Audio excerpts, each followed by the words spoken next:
Η χάρη στο Ιδωδίδη εγώ. Τώρα εγώ ερεσχόθηκα από κίνδυνο τώρα στις 23 Σεπτεμβρίου. Και ξαφνικά, αφού πήγαν μετά από τόσο κόσμο που είχε στο μοναστήρι και λιγόμαστε τα θαύματα του Αγίου, ξαφνικά έπαθα ένα ρόγχο εδώ στο φόρακα και δεν μπορούσα να πάρω αναπνοή. Μου διασε καλή να σφίξουν στην καρδιά.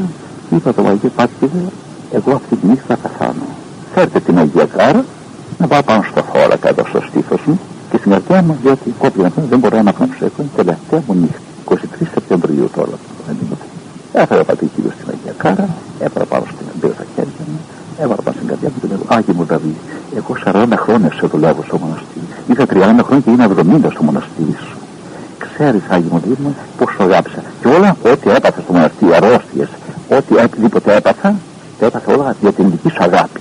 Άγιε μου, βοήθησε με, εάν είστε πάλι η ώρα μου για να φύγω, έτσι και 70 χρόνια έρθει να φύγω, θέλω μόνο να παρλάβεις την ψυχή μου που έχει παρουσιάσει στο Θεό, μπας στο Χριστό, να κοντίνει μπροστά στο θρόνο του Θεού και να πεις: θέλω αυτόν τον Ιάκωβο, τον αμαρτωλό, να τον συγχωρήσεις, διότι θα είναι το χρόνο στο μοναστήρι σου, είναι και εγώ άνθρωπος.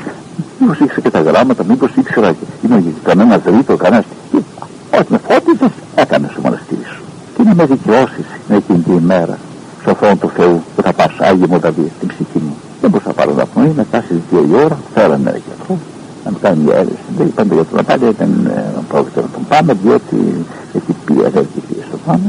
Εμείς με το τράβο το αυτοκίνητο θα έξω από το μέσα ξεψυχήσει.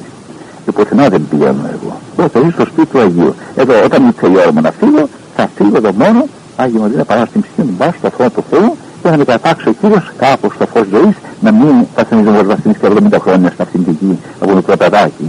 Από την Μικρά Ασία μέχρι σήμερα που είμαι στο μοναστήρι. Όλο του θαύματος 1/4 καταπράει ο πόνος και με ήρθε ένας γλυκής ύπνος περίπου 1/4 και μετά ξεμουλίες να πέρασε.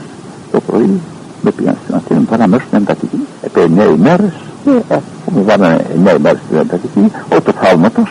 Πάλι μου ήρθε η χάρη στο Αγίου δηλαδή. Τώρα έχω την ταλαιπωρία αυτή. Αλλά πάλι δεν το βάζω κάτω. Λέω: δώσα Θεός, ό,τι είπε ο Κύριος.